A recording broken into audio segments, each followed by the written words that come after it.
see you. Stay cool. Hi. Fix it. What's up with that? RFK. I mean, only because the bear at Central Park is pretty famous. Although now I would never not see this whenever I see Ted Walls in Shapiro. It looks like a Pokemon evolution of the same guy. It's a Pokemon evolution of the same guy. I don't know. I haven't seen it. She's doing it tomorrow.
Man, you're having after me, so you want to stand here?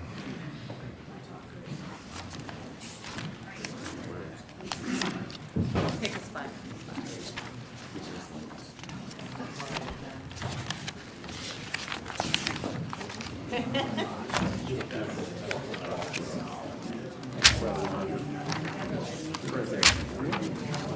Other speakers can be in here. If you're speakers, sure. Yeah.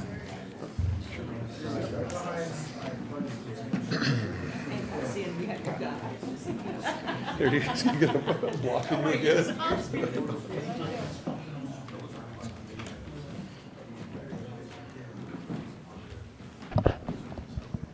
All right, I think we'll go ahead and get started. Thank you, everybody, for being here. And maybe first time back.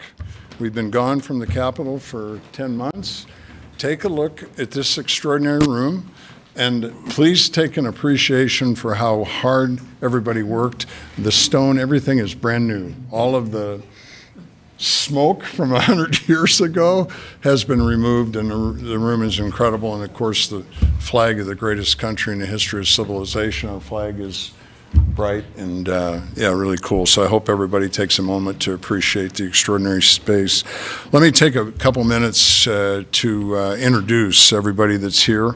My partner and Lieutenant Governor and lifelong prosecutor, Joe Kelly, Colonel Bolduc of the Nebraska State Patrol, Nebraska Crime Commission Director Brian Tuma, Chair Linehan, and members of the Revenue Committee. Senator Merman's here, Senator Albright, Senator Myers, Senator Van Gilleren, Senator Bostar, and Senator Kauth. Thank you for being here.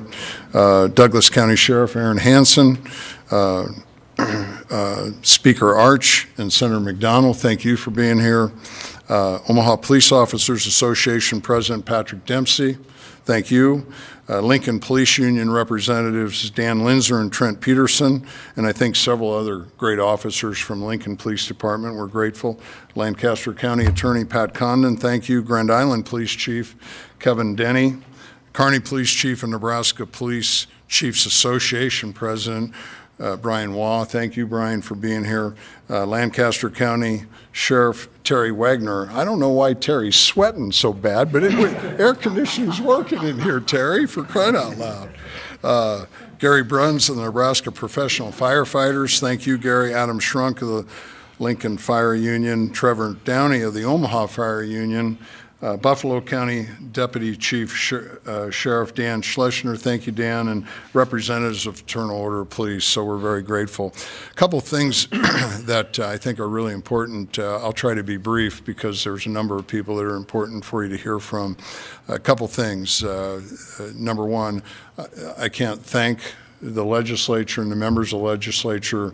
All 49 representatives are working their tails off in this special session to come together and fix the property tax crisis in Nebraska. So I'm really, really grateful for that. Number two, I think I speak on behalf of all my partners in the Nebraska legislature that we're incredibly thankful for the extraordinary feedback of Nebraskans across the state to say, hey, we have a property tax crisis. Thank you. Thank you for coming together and working to fix it. I never say it enough, but you know, there's when Joe Kelly said yes, being my partner, obviously the highest calling of government is to keep us safe. Having a partner that is a lifelong prosecutor, we've had a ball trying to work hard to do the people's work, and I'm incredibly grateful, Joe. Finally, just want to state how much confidence I have in our partners in the legislature. I have 100% confidence we'll come together with a plan of the people's. This is not the governor's plan. This will be a plan of the people's and the unicameral working together to fix the problem. I think every one of us, when we get recognized in public, come up and say, it's consistent, overwhelming. Don't want to bother you in dinner, but I need to talk to you. Thank you for not giving up. Thank you for working hard to fix the property tax crisis we have here. So, and I think maybe my comments in regard to a plan is really simple, and I'll be brief. I think Ernie Gosman, Dr. Gosman, and his team put forth worked on a report in the last 2 weeks, and their comments are really extraordinarily simple, right? Extraordinarily simple. When you analyze and see what other states are doing, the states that are growing the fastest, the states that are, their economy is really growing, they have the highest sales tax and the lowest property tax. Highest sales tax, lowest property tax. Really simple. Nebraska is, Dr. Gosman, I'll use my words, our tax policy is killing our economy. 80% of Nebraskans are coming up to me and saying, thank you for keep working, because look, I want to vote for a school bond. I'm not upset. I just can't afford it.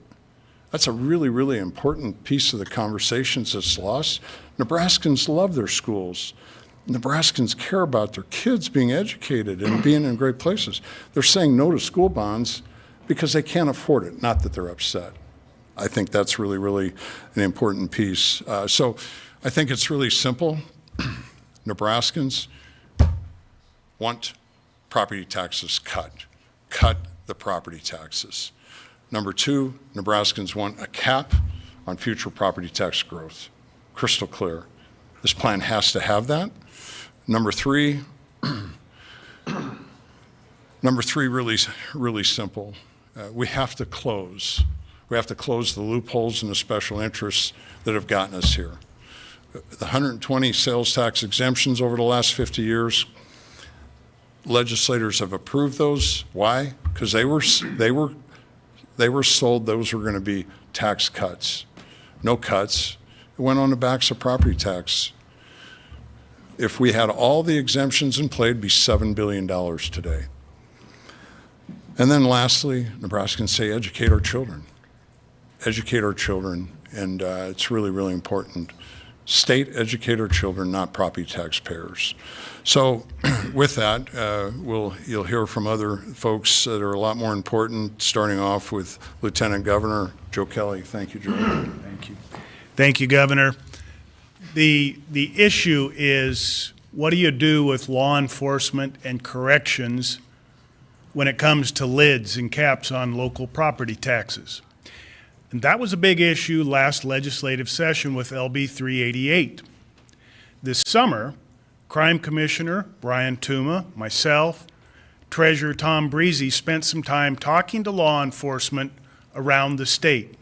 We were there for a lot of discussions about many issues, but the issue that came up each and every time was, hey, those restrictions last session were too restrictive. And it's true, and I know from being in those positions, you can't predict and budget a summer of riots. You can't predict and budget a triple homicide in a small jurisdiction. So the issue that we heard loud and strong was, we don't want to be bound by a lid that keeps us from keeping the people safe. The lid that's being discussed and proposed by this group and these legislators does just that. It allows the people who are there to protect us to protect us. I'll turn it over to Senator Linehan. Thank you, Lieutenant Governor. Good afternoon. Thank you for being here. I want to thank the representatives of the police and the firemen and safety behind us. And I want to thank them not just for being here, I want to thank them for participating in a very productive and informative hearing that we had last week. They did it right. They came in, they were from all over the state. They told us what their needs were, and they convinced the people on the Revenue Committee that we need to address their concerns. I also want to thank the Revenue Committee. We had 68 bills since we've gotten here, and we've had, some of those hearings were put together, but most of them were single issue hearings, so I don't know really how I can thank them enough. I do want to tell Fred Knapp that when my son called me this morning at 7 o'clock and said, I heard you're not working today, I said, well, Fred's I know, we're not in session today. He took it that we're not working.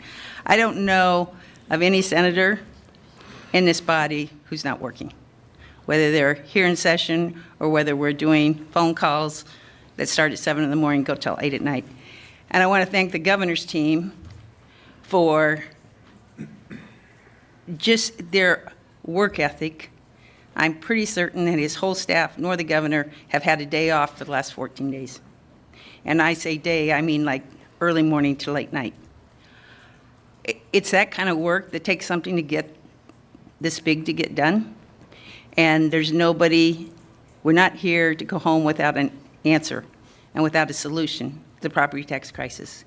And the fact that we had the people here representing safety, they know property tax is a crisis, they're property taxpayers, but we've got to figure out what we can do and where we don't make a mistake by handcuffing our public safety officials. So thank you very much for being here. And you're going to introduce, okay, thank you.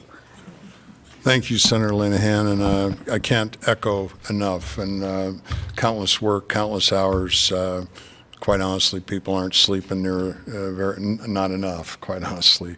But effort, I think it's incredibly important that Nebraskans know that your elected officials are working their tails off to come to a conclusion, to come to a compromise, to fix the property tax crisis. You've been heard loud and clear. Next, just a really privilege for me to be able to, I've known Senator McDonald a number of years and appreciate all that you do, and not only as a senator, but all you've done to have an incredible impact on Nebraskan safety. Senator McDonald, thank you.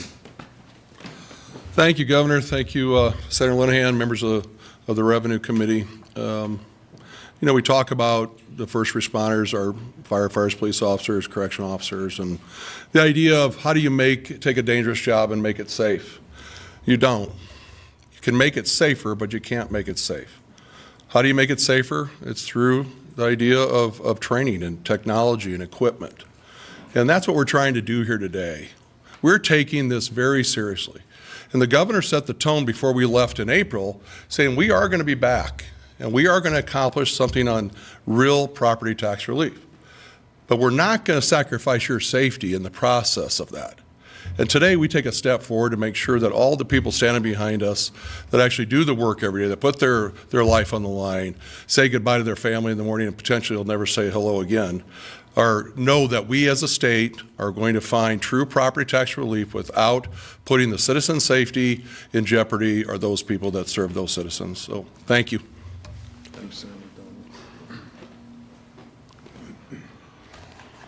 Thanks, Senator McDonald. Next, appreciate Sheriff Hansen's work, and we've had quite a summer with the tornadoes, and then I was just in Omaha Saturday afternoon with a bunch of folks working around the clock to get power restored. So can't tell you enough how much appreciate all your work, Sheriff Hansen. Thank you. I just want to thank the governor and Senator Linehan, the Revenue Committee, Senator McDonald, for sticking with us. You know, we can solve these difficult problems by staying at the table and being honest with each other, and those type of conversations are what get the best public policy results. So I'm one of those 24,000 people in Douglas County that still do not have power, so I threw on the uniform yesterday and I went out on patrol, had air conditioning in my cruiser at least, stopped and talked to a 93-year-old widow in Omaha who is without power. She's got no one living with her. She's by herself. And so we talked through what's going to happen if she has a medical emergency and how quickly she can count on first responders to arrive and how she needs to know the signs to call early. I talked to another couple, retired couple in Ponca Hills. They had power. They lost it momentarily. They had power. And they were likewise concerned about crime issues in their neighborhood, escalation of crime in their neighborhood. And although both of those two constituents were concerned about crime, you know what they were also concerned about? Getting evicted out of their homes because of high property taxes. That's the message that we've had with the governor from day one and Senator Linehan, and they've been reciprocal in that conversation. We can do both. We can reform our property taxes so people can live in dignity and afford to live in their homes in retirement. And we can also make sure that we are funding our first responders, our county attorneys, our public defenders appropriately. You know, across the country, we've seen too many times where flat out governments have defunded the police or first responders. And in some cases, it's intentional, and in some cases, it's tacit. And we've seen that nationally and locally. I've seen it locally. This tells the public policy very clearly. We can do both, we must do both, and we will do both. Thank you, Governor. Thank you, Sheriff. Really appreciate it. And then next, I'd like to invite Brian Waugh, County Police Chief, up. Brian? Thank you, sir. Thanks, Governor. Thanks, Governor. Thanks, Lieutenant Governor Kelly. Thanks, Senator Bostar, Senator Linehan, Revenue Committee, for the opportunity to be here today. On behalf of the Police Chiefs Association of Nebraska, this is a big deal. And when I say that for the interest of public safety across the entire state of Nebraska, for professional policing, for professional fire service, corrections, our county attorneys' offices, our prosecutors, our defense attorneys. Without this carve-out, without this ability for us to continue to provide professional policing, professional public safety for this state, I fear,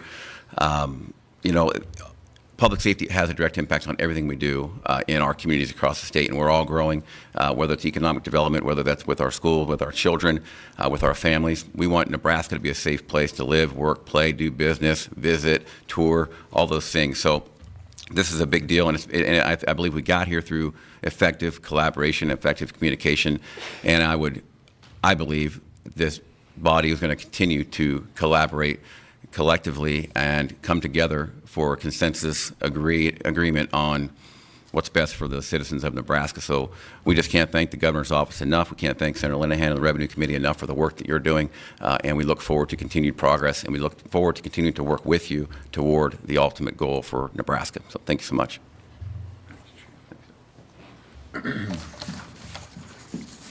Next would be Gary Bruns of the Nebraska Professional Firefighters Association. Thank you, Gary. Thanks, Governor. Good afternoon, everybody. My name is Gary Bruns. I'm the president of the Nebraska Professional Firefighters Association, representing professional firefighters from across Nebraska. I, too, want to thank Governor Pillen and the Nebraska State Senators who were called into special session for their hard work and long hours. The Nebraska Professional Firefighters Association members and I appreciate and support the proposed changes to the governor's plan that respects and prioritizes public safety across the state. Investing in public safety is an investment in the community. This investment will ensure that we are able to respond to ever-changing nature of our emergencies, being well-equipped and well-trained responders. Again, I can't thank Governor Pillen enough and all the senators, Chair Linehan, for ensuring that we have the resources needed to protect Nebraska. Thank you. Thanks, Governor. Yep. Thank you. And next, what's that? Yeah. Next, Patrick Dempsey, if you'd please come up, Omaha Police Officers Association. Thanks for being here, Patrick. Thank you. Good afternoon. My name is Pat Dempsey. I am the president of the Omaha Police Officers Association. I'd first like to take the opportunity to thank these senators behind me and the governor for putting together a package that excludes us from that cap. In Omaha, we're in a different situation than a lot of these sheriffs outside of us when it comes to staffing and the cost of what it really costs to keep a community safe like Omaha. In Omaha, we have helicopters, we have a growing staff, we're understaffed by 126 officers at this time. So to meet those demands to bring us back to full strength where the city of Omaha should be and will be, it's going to take a significant amount of resources to do so. And I thank the governor for listening to our concerns, Senator Linehan for listening to our concerns last Wednesday to move us in the right direction in the city of Omaha. Thank you for your time. Thank you, Patrick. I don't think there's anything more to add, but I have one ask of all the members of the press. If you could help get the message out to Nebraskans that everywhere a Nebraskan goes and you see a sheriff, you see a deputy, you see a firefighter, you see a member of Follow Nebraska in a uniform, take a minute, stop, shake their hand, say thank you. thank you for all you do. Thank you for risking your life for our safety, because there's not a better interaction Nebraskans can possibly have. But by thanking the folks behind me and all the members of their teams, because they really are extraordinary heroes and public servants for Nebraska. So with that, we'll take questions. Martha. If you're exempting public safety from the cap on local governments, how much will still be under the cap? I mean, isn't that a pretty significant portion of local budgets? I'll let Senator Linehan take that. It's a great question, Martha, and yes, it is a significant portion of their local budgets. But there's other things that will still be under a cap. Is that your plan? I mean, you guys haven't necessarily said throughout this press conference what has changed about the plan. Well, that's because the Revenue Committee met in different groups this morning, but at 3 o'clock, we will have an exec committee which will outline what we're trying to do, but we won't have any votes until we actually get language back from bill drafting. But we will talk more broadly about the total picture at 3 o'clock. Why did you meet in several groups? Was it to exclude the press? No, it was not to exclude press. It was so we knew what we were thinking, so we were calling other senators to make sure that we weren't forgetting something. So we had 68 bills introduced that came to the Revenue Committee. There were a lot of good ideas. We're not going to be able to use them all, but we're going to use, it's not going to be one bill, it's going to be several bills because we had several good ideas. And you can't exec on somebody's bill without giving them a heads up. So that's what we spent most of the morning doing. Can you give us just a little bit of how much of a reduction in property taxes will you think you'll achieve by your new package? I'm not going to get into a back and forth on exactly how percentages because it depends on where you are, and we won't know exactly until we get a bill drafted and we get it down here. The goal is going to be a significant reduction. Governor, can you talk a little bit about what actually changed to bring the law enforcement folks and public safety folks on board? Well, I think that I don't think there was a significant change. We've had those conversations, as Lieutenant Governor said. We've been out. Joe's been out with Brian and others across the state. So we've been listening loud and clear. I think probably the challenge has been a lot of work in a short period of time. A lot of we can't. We don't have the ability to spell every communication, innuendo, and rumor that's out there. We're staying focused on the task at hand. Obviously, highest calling, said it every day since I've been governor, highest calling of government is keep the people safe, and all the work that the people are behind us doing. It's an incredibly important thing that's never deviated from any of our minds before. Senator Linehan, as crazy as saying, from a language standpoint, what needed to change? Is it the addition of the county attorneys and corrections? What was it in the language of the bill that actually brought everybody back to the table? Can you go? And I forgot to repeat the question.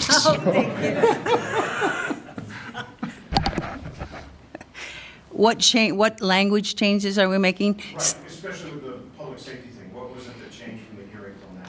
Well, I think let's go from the hearing, let's go from LB 388, okay? So in LB 388, you had a 6% lid on public safety, which was probably not as well defined as it needed to be. So basically, everybody up here has been working since we left in April. Well, maybe we took a few weeks off right after April. We've been working on how do you get to the answer, and the answer is you can't really put a flat lid on public safety. And it's not just for Omaha or Lancaster County because they have riots, but I don't think he's here, but I remember, I think it was the sheriff from Hamilton County, Aurora, they ordered a car last year, a new cruiser, didn't come, so they didn't pay for it. Now they do them every so many years, so now you're going to have 2 in 1 year. So if we put a lid on them, it doesn't give them the flexibility they need. Also, they can get a prisoner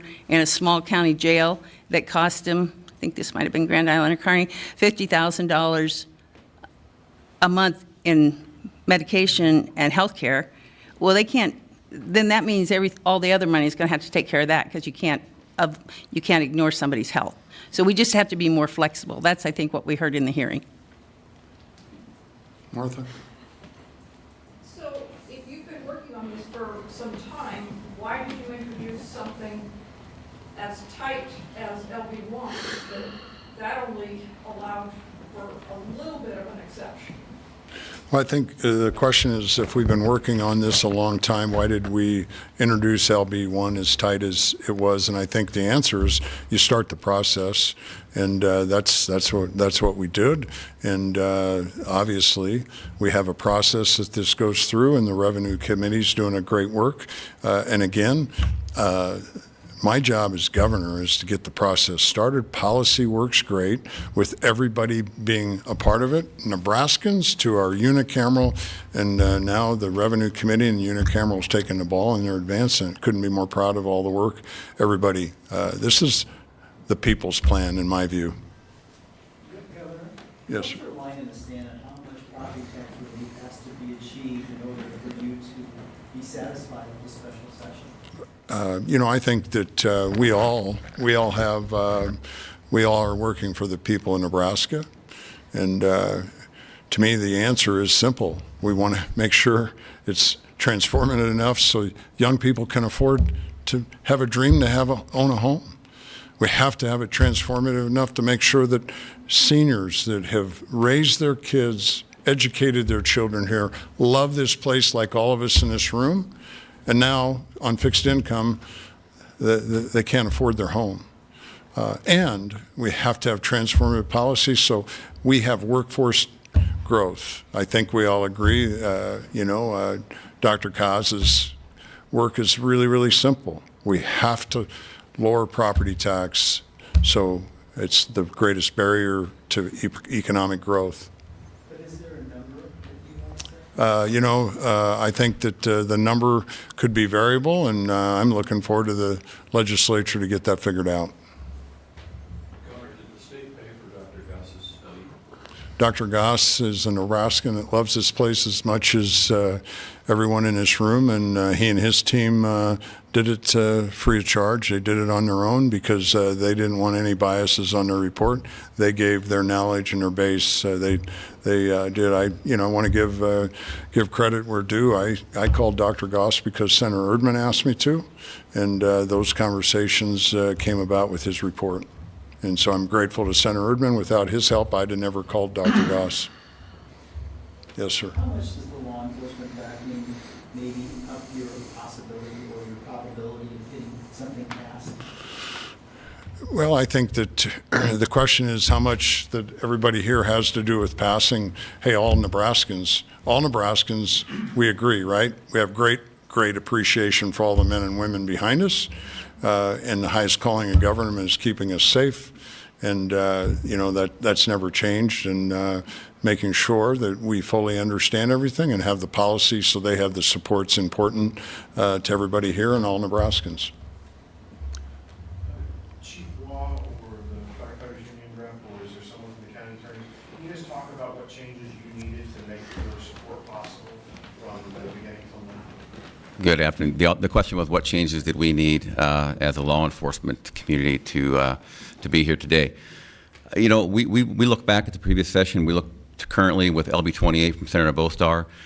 We've vocally expressed our support for 28.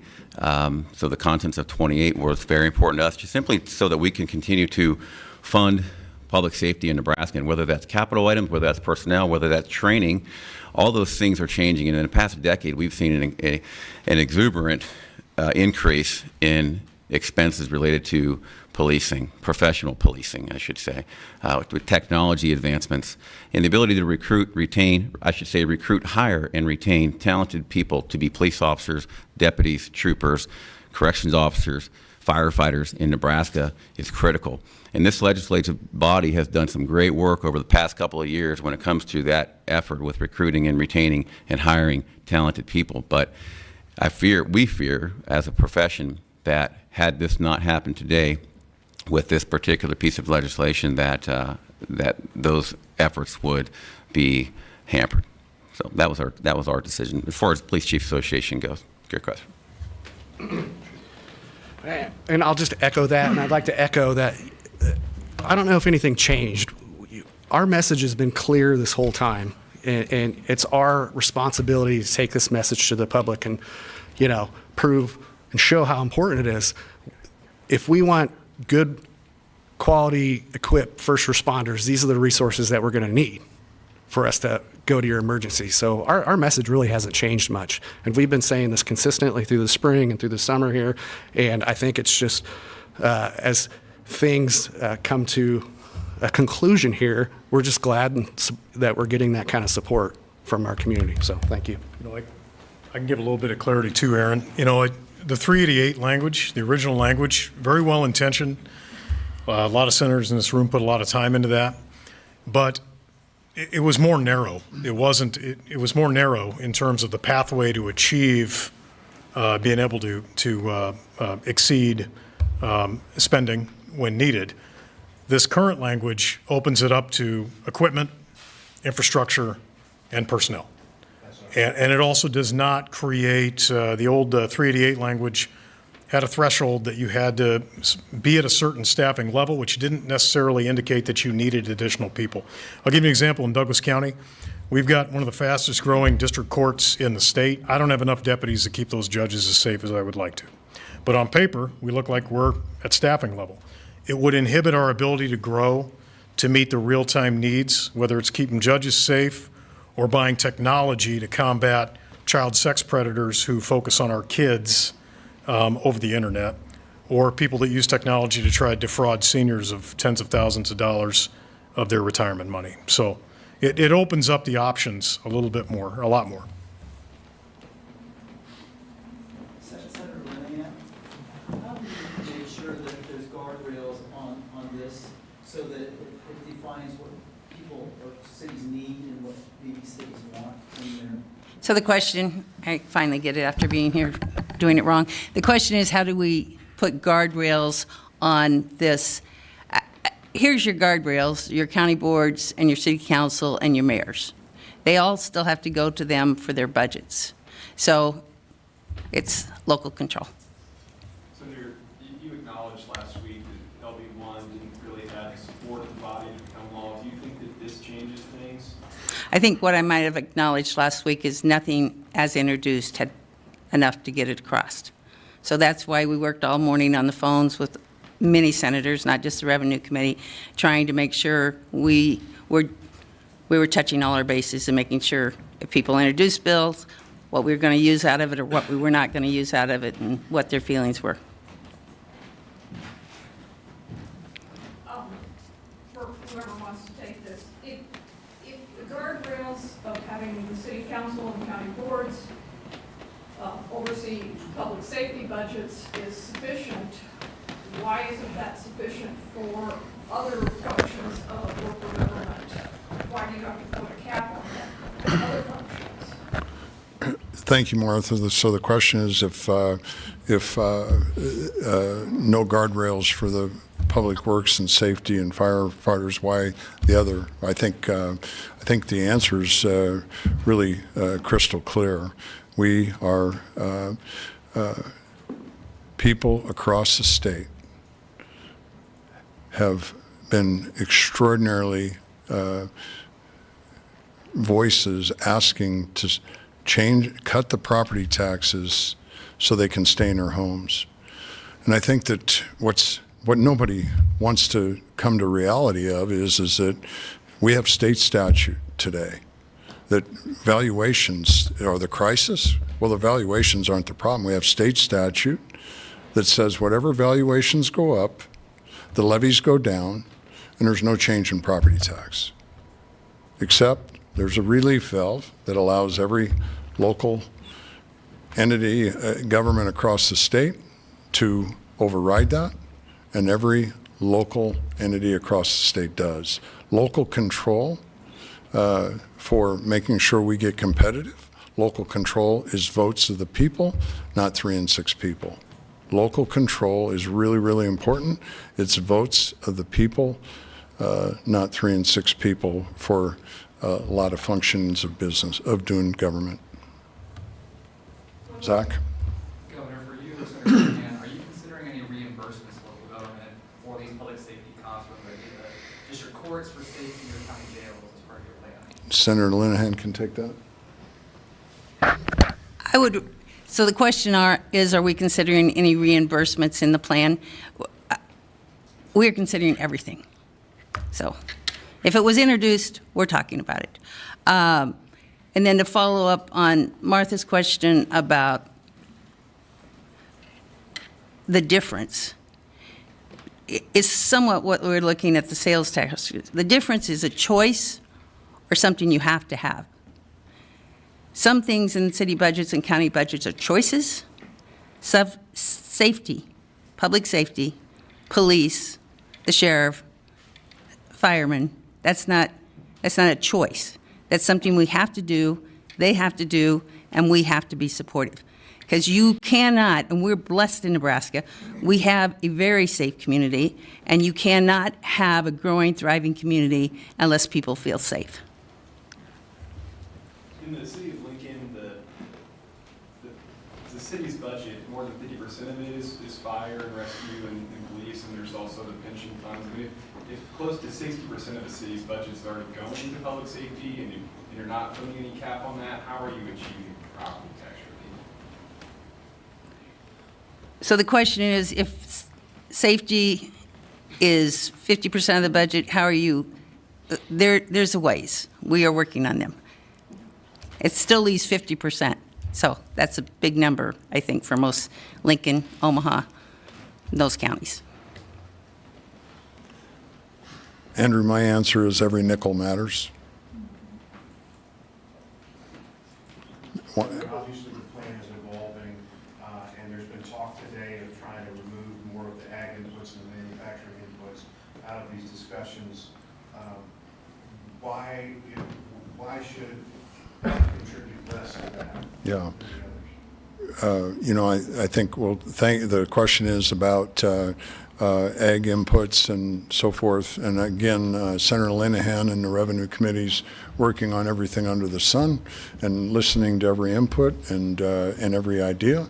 And again, I can't reiterate enough that what's going to come from the legislature is the people and the ideas from the people. This is not the governor's plan. This is the people's plan, and I can't give enough kudos to all the legislators and the Revenue Committee, all the legislators are working tirelessly to come up with a plan for property tax relief. So I think in the end, we've heard everybody loud and clear, and the inputs are off the table.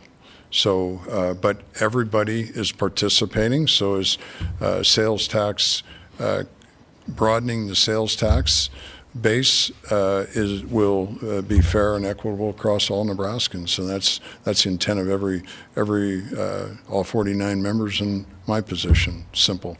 So let me just say thank you again for all the people here, all the incredible work that everybody does in keeping us safe and making our communities extraordinary places. I can't say thanks enough to all the state senators and all their incredible work. And if you'll remember to make sure Nebraskans can recognize how awesome it is to constantly keep thanking our firemen, our first responders, our sheriffs, our police for their work.